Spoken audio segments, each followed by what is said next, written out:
Well, we've heard a lot about AIG and how they shouldn't have been getting those bonuses they got, $165 million. But let's take a real objective look here. These executives took one of the biggest, most important companies in the world, in the country, and they ran it into the dirt.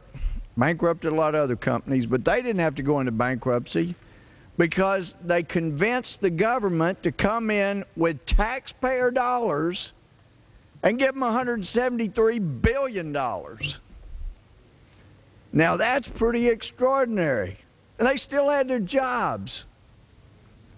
Why wouldn't they get a bonus? Good night. You run a company into the dirt and then talk the government into giving you $173 billion in taxpayer dollars? Man, that's deserving of something, and apparently somebody thought it was worth a bonus.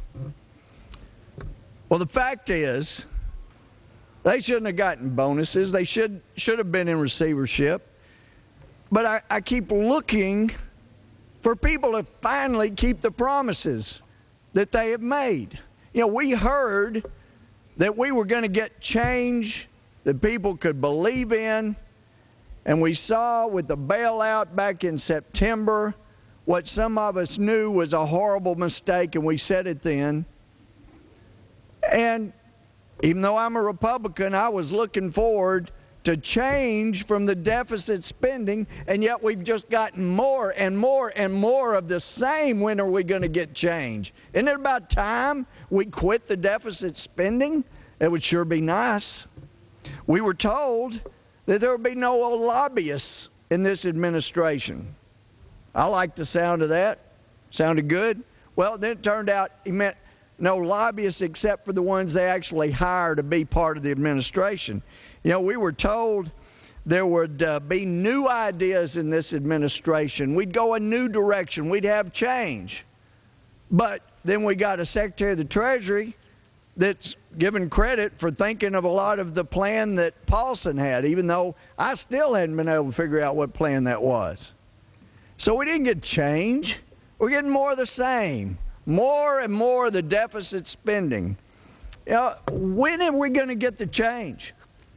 We have heard from the majority over and over again for the last 4 years deficit spending is bad, and I agreed with them my first 2 years here, 05 and 06.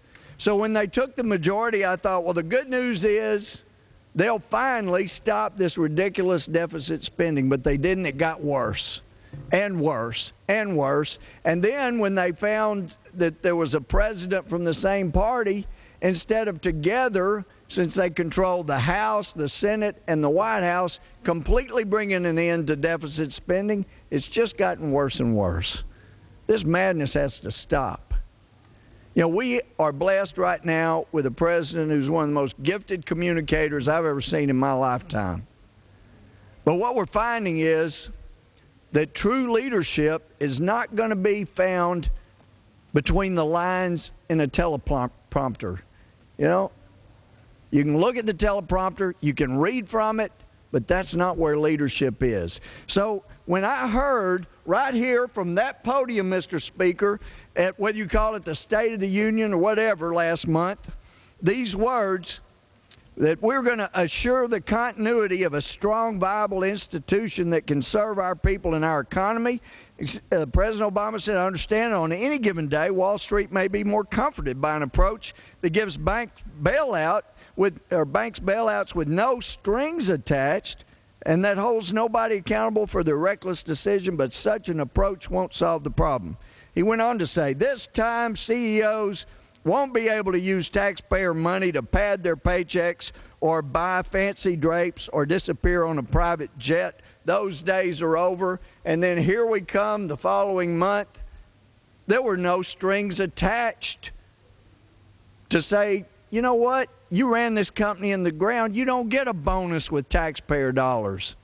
I'm kind of outraged over that. And like my friend Mr. Forbes, I'm kind of outraged that people are outraged when they didn't stop this, when some of us, you go back to some of our comments on this very floor where we said, read the bill, it's a problem.